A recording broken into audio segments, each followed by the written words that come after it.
तो भारत के साथ ये धोखा ना ही पहली बार हुआ है और न ही लास्ट टाइम हुआ है, बल्कि ये अमेरिका, फ्रांस, जापान और ब्रिटेन हमेशा ही भारत को क्रिटिकल टाइम पर धोखा देते आए हैं। दरअसल हाल ही में जब पाकिस्तान के साथ भारत की टेंशन बढ़ रही थी, तो भारत ने फ्रांस से राफेल के सोर्स कोड की इमरजेंसी में डिमांड की, ताकि राफेल फाइटर जेट में हम अपनी अस्त्र और रुद्र मिसाइल के साथ साथ जो हमारे पास दुनिया की सबसे ताकतवर सुपरसोनिक क्रूज मिसाइल ब्रह्मोस है, उसका इस्तेमाल करके हम अचानक से अपनी वायुसेना की ताकत को बढ़ा सके। लेकिन ऐसा करने के लिए हमें राफेल का सोर्स कोड चाहिए था, जो कि क्रिटिकल टेक्नोलॉजी है। लेकिन जब अचानक भारत ने फ्रांस से सोर्स कोड की डिमांड की, तो उन्होंने भारत को देने से मना कर दिया। जबकि फ्रांस चाहता तो कुछ हद तक कई चीजों का कंट्रोल भारत को दे सकता था। हालांकि फिलहाल इसको लेकर फ्रांस और भारत के बीच बातचीत चल रही है, लेकिन फ्रांस कुछ शर्तों पर मानने के लिए तैयार हो गया है। लेकिन देखा जाए तो भारत के पास फ्रांस के राफेल खरीदने के अलावा भी रूस के सुखोई को खरीदना इससे अच्छा ऑप्शन है, जिसमें भारत को सोर्स कोड भी मिल जाएगा। तो चलिए पूरी डेवलपमेंट क्या है इस वीडियो में समझते हैं।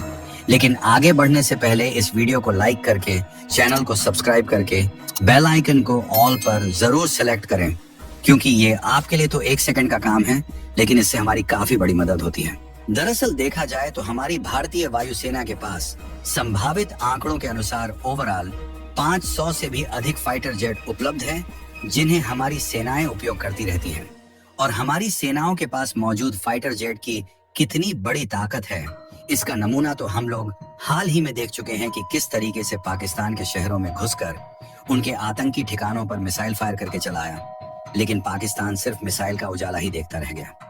ना ही उनका कोई और डिफेंस सिस्टम काम आया, और ना ही उन्होंने चीन और तुर्की से जो दुनिया भर के नए नए हथियार खरीदे हैं, वह इनको रोकने में कामयाब हो पाए।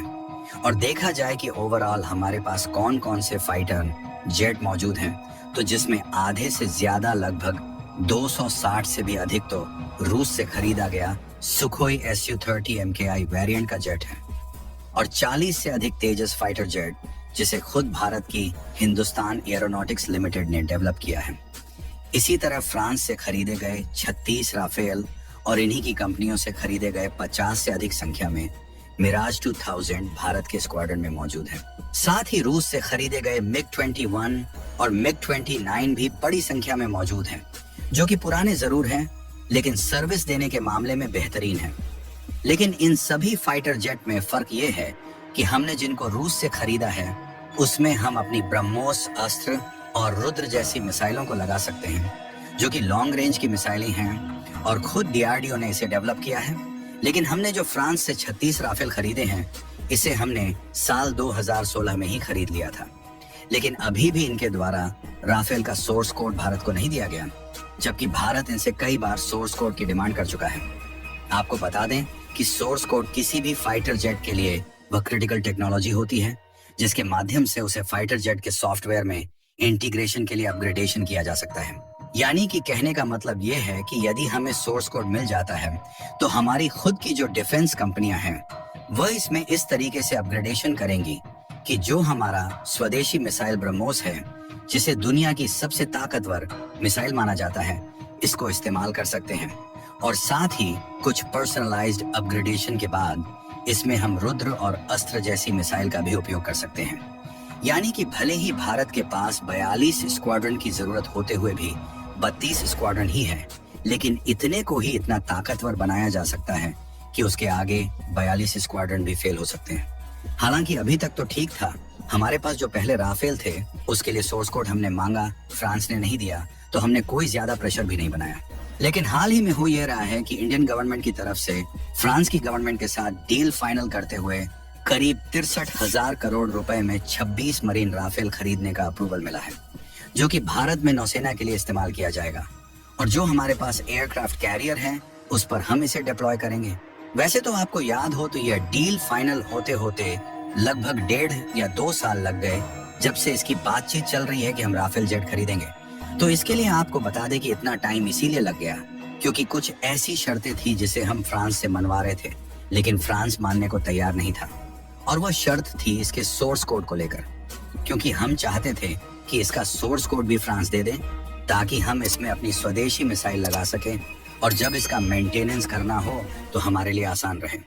लेकिन जब फ्रांस अंत में नहीं माना तो भारत ने फिर भी अप्रूवल दे दिया कि चलिए हम राफेल खरीद लेते हैं। यहाँ तक सब ठीक था, लेकिन दिक्कत तब हुई जब हाल ही में भारत और पाकिस्तान के बीच तनाव बढ़ गया। क्योंकि तनाव बढ़ने के समय हमने अचानक फ्रांस से इसके सोर्स कोड की डिमांड की कि हमें इसका सोर्स कोड दे दें। अब यहाँ पर यह बात नहीं समझ में आ रही है कि फ्रांस ने पाकिस्तान प्रेम में जाकर भारत को सोर्स कोड देने से मना कर दिया या फिर इसकी कोई और रणनीति है। क्योंकि हमें लगता है कि जब फ्रांस मुसीबत में फंसता जा रहा था और पाकिस्तान के साथ तनाव बढ़ रहा था, तो ऐसे में फ्रांस को सोर्स कोड दे देना चाहिए था। अगर फ्रांस ऐसा नहीं करता, तब भी उसे खुद ही कस्टमाइज करके भारत की स्वदेशी मिसाइल को लगाने के लिए खुद अपग्रेड करना चाहिए था। यहाँ पर भी फ्रांस का जवाब थोड़ा चौंकाने वाला था। उन्होंने इसे अपनी एक क्रिटिकल और सीक्रेट टेक्नोलॉजी का बहाना देकर भारत को मना किया और बोला इसके लिए उन्होंने सालों की रिसर्च और करोड़ों में पैसा लुटाया है, ऐसे में भारत को नहीं दे सकते। देखिए, ये पहली बार नहीं हुआ है, बल्कि जितने भी यूरोपीय और वेस्टर्न देश हैं, ये भारत के साथ अपना सपोर्ट तो खुलकर दिखाते हैं, लेकिन जब अंदर अंदर सपोर्ट करने की बात आती है तो अपना पांव पीछे कर लेते हैं। इसीलिए जब हाल ही में इमरजेंसी रिक्वायरमेंट होने के बावजूद भी फ्रांस ने सोर्स कोड देने से मना कर दिया, तो ये सवाल उठ रहा है कि क्या हमारे पास कोई और ऑप्शन नहीं है? अभी तो हम फ्रांस से खरीदे भी नहीं हैं, तो आखिरकार हम 63,000 करोड़ में फाइटर जेट क्यों खरीदें, जबकि इसकी जगह पर हम रूस से सुखोई जैसा ताकत और एडवांस फाइटर जेट खरीद सकते हैं। क्योंकि जहां राफेल मरीन फाइटर जेट की स्पीड अधिकतम 1.8 मैक है, वहीं इसके टक्कर में आता है रूस का सुखोई Su-33, जिसकी स्पीड 2.25 मैक से भी ज्यादा है।